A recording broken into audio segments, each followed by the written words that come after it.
Good evening, people. I'm sure it's been a very long time.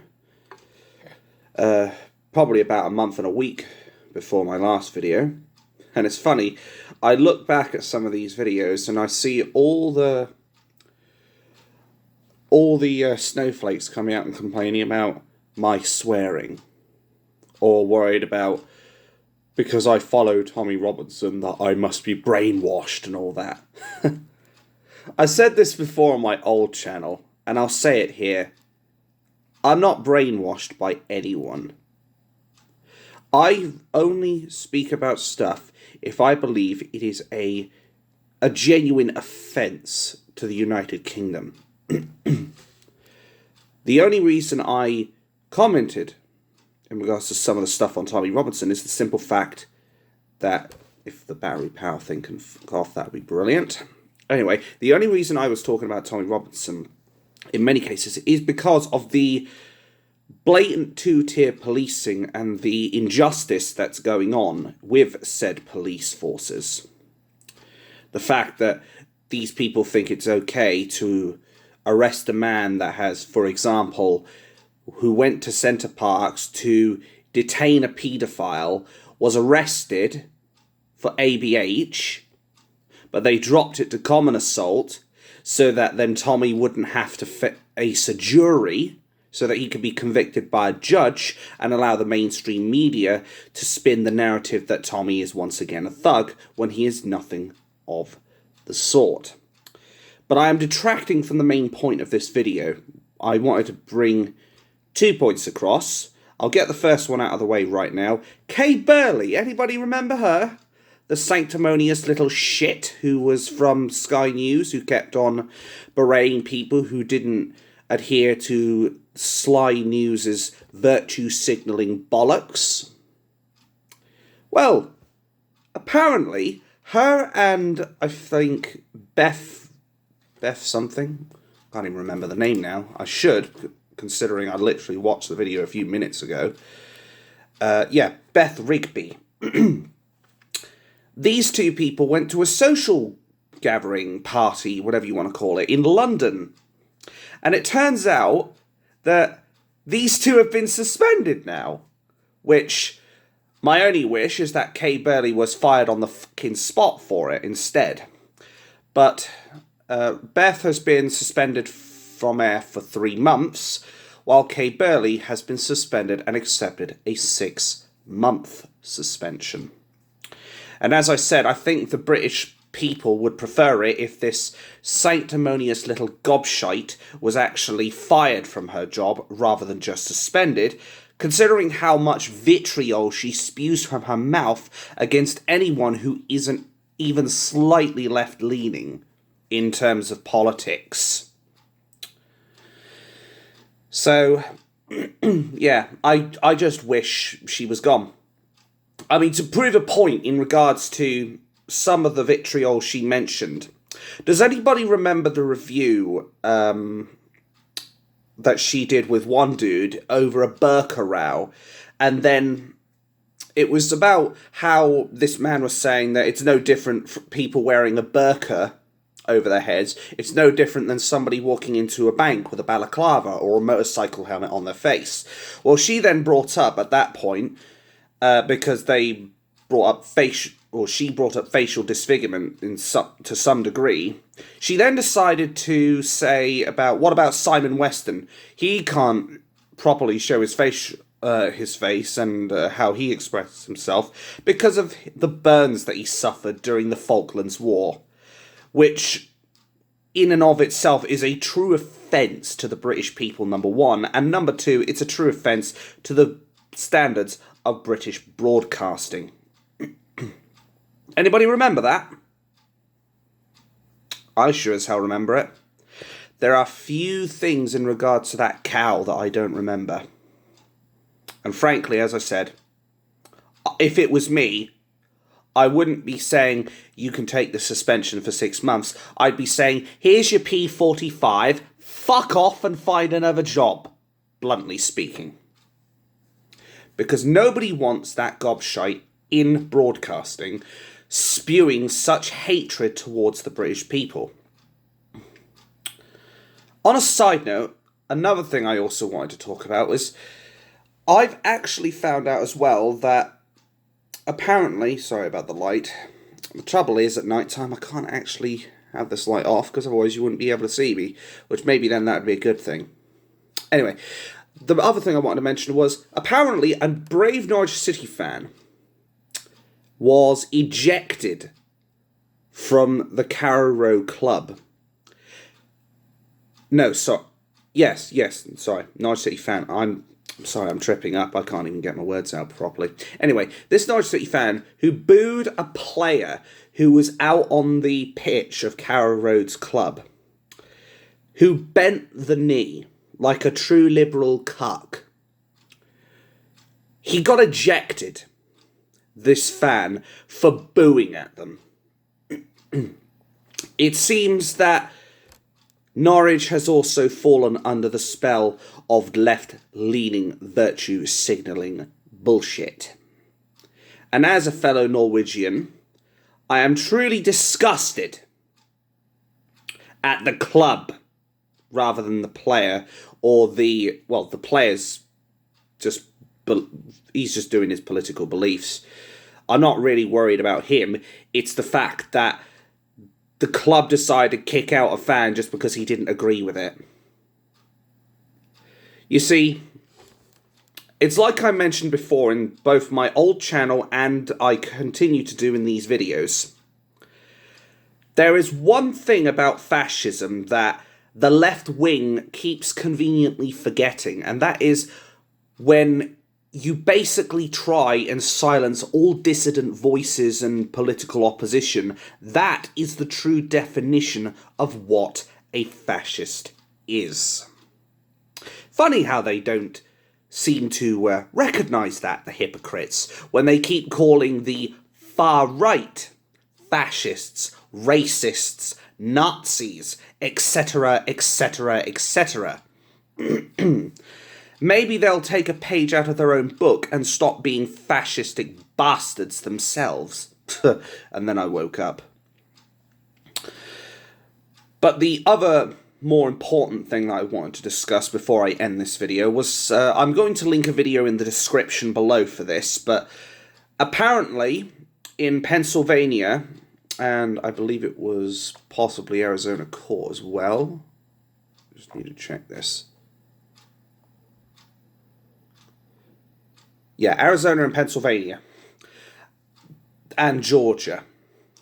There is actually footage, I believe, in Pennsylvania of 4 people who actually stayed behind after a woman in blonde braids, who was among the 4, told everyone to pack up and go home because they were stopping counting of votes.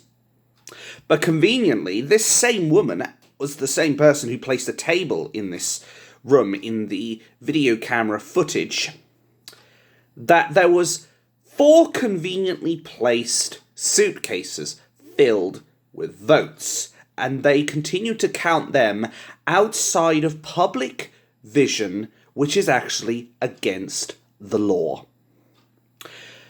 Now,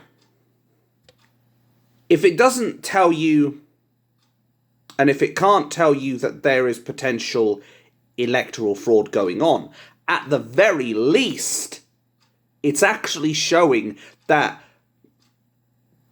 there are laws being broken, that people are breaking the electoral law in the regards of ignoring the aspect of having public people watch you counting votes.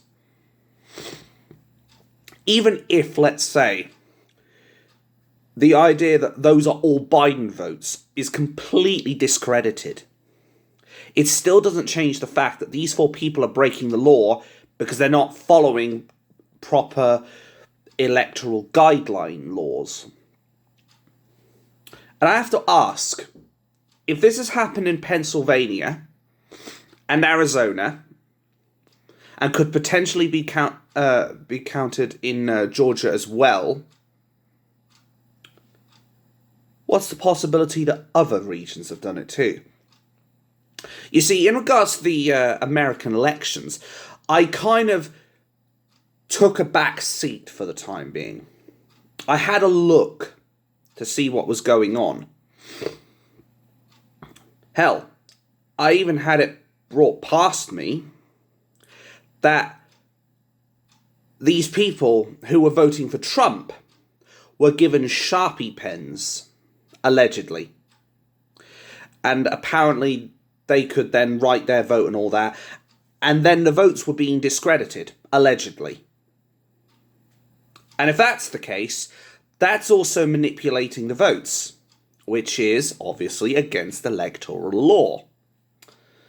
Because that's basically people being lied to, told they can do it in Sharpie pens, allegedly, and then it turns out they're not.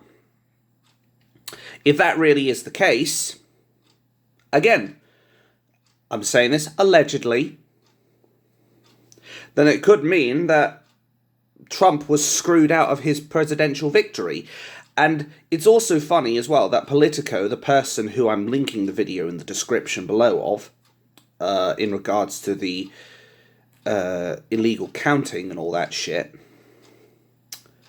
he also put out a video saying how they stole the election, all the evidence has been destroyed. Isn't that convenient?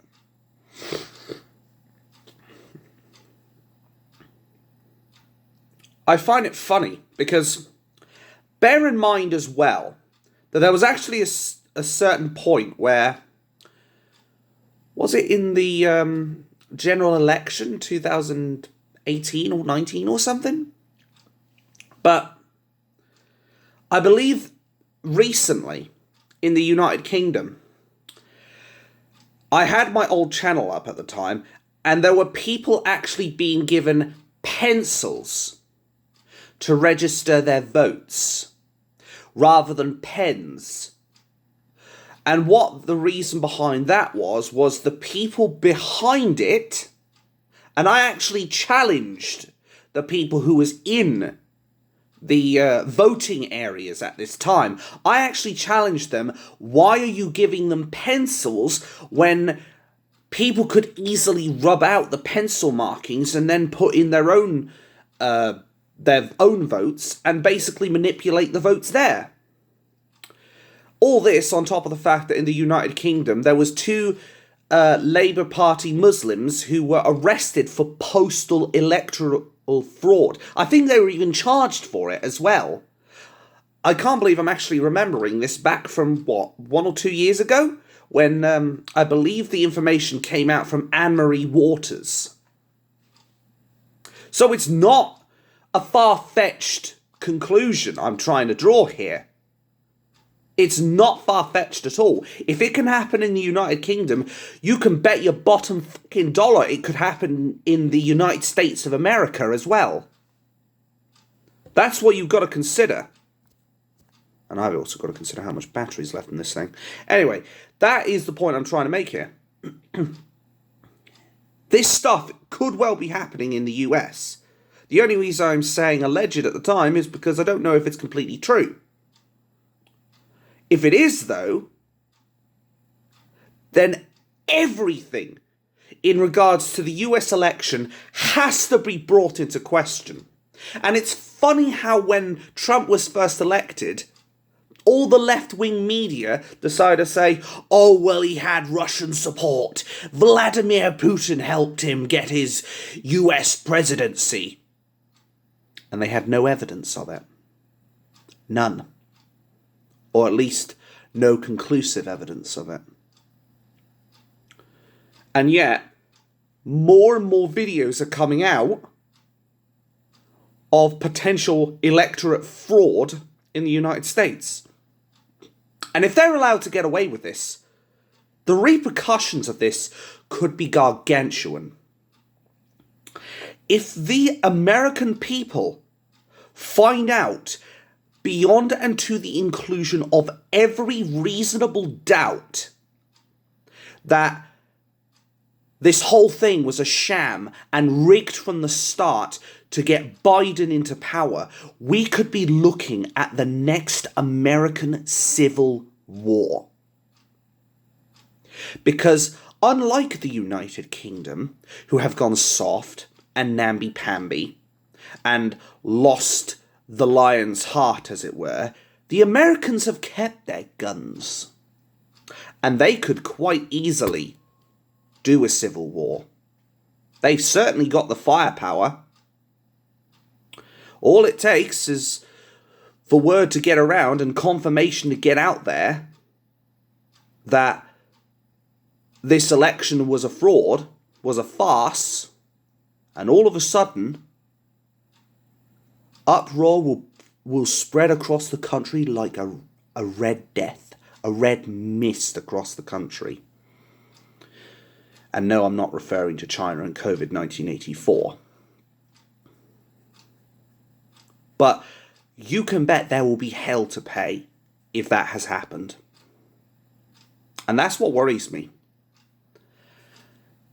I think we could be looking at the start of the next American Civil War. And I'm looking also at our own British people, and I'm thinking something's going to give sooner or later.